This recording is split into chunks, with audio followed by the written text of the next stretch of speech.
সবাইকে স্বাগত। আজ রান্না করব ডিম দিয়ে, ফুলকপি দিয়ে আর কাঁচা টমেটো আলু দিয়ে ঝোল।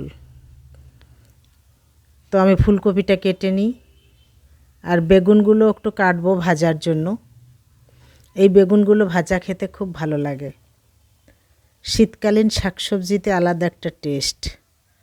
তো বেগুনগুলো আমি কেটে ভালো করে ধুয়ে নিয়েছি। এবার একটু নুন দিচ্ছি আর একটু হলুদ দিয়ে ভালো করে মেখে নিলাম। আর এদিকে গরম জল বসিয়েছি। গরম জলে ফুলকপিটা ভালো করে ধুয়ে নিচ্ছি। কড়াইতে একটু তেল দিলাম এবং এক এক করে বেগুনগুলো দিয়ে দিচ্ছি। তো ফুলকপি 2-3 বার আমি এমনি ভালো জলে ধুয়ে নিয়েছি, তারপর আবার গরম জলে ধুয়ে নিয়েছি। তো ফুলকপিতে প্রচুর বিষ থাকে, তো স্প্রে করে, তার জন্য একটু ভালো করে ধুয়ে খেতে হয়। ডিমগুলো রান্না করব। দেখুন ডিম আর এদিকে ফুলকপি আমি কেটে ধুয়ে রেখেছি আর লাস্টে গরম জলেও একটু ধুয়ে নিয়েছি। আর এদিকে আছে আলু এবং কাঁচা টমেটো কেটে রেখেছি। এই দিয়ে ঝোল হবে ফুলকপির সঙ্গে। তো ডিমগুলো একটু ভেজে নিয়ে একটু তেল দিয়ে কড়াইতে 6টা ডিম দিয়েছি। 3জন মানুষ আমরা, এবেলা ওবেলা দিয়ে একটা একটা করে খাবো।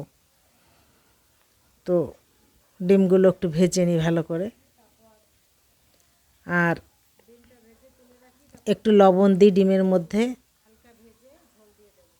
একটু নাড়াচাড়া করে ভালো করে একটু ভেজে নিই।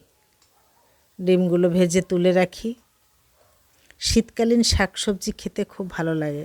পালং শাক, ফুলকপিটা কিছুদিন পর আর ভালো লাগবে না খেতে। একটু গরম পড়লেই এই শীতের যে একটা টেস্ট, একটা মজা, এইটা আর পাওয়া যাবে না। তো আমি ফুলকপি, আলু এবং কাঁচা টমেটো দিয়ে একটু কষিয়ে নিলাম আর ওদিকে গরম জল বসিয়েছিলাম, গরম জলটা ঢেলে দিলাম।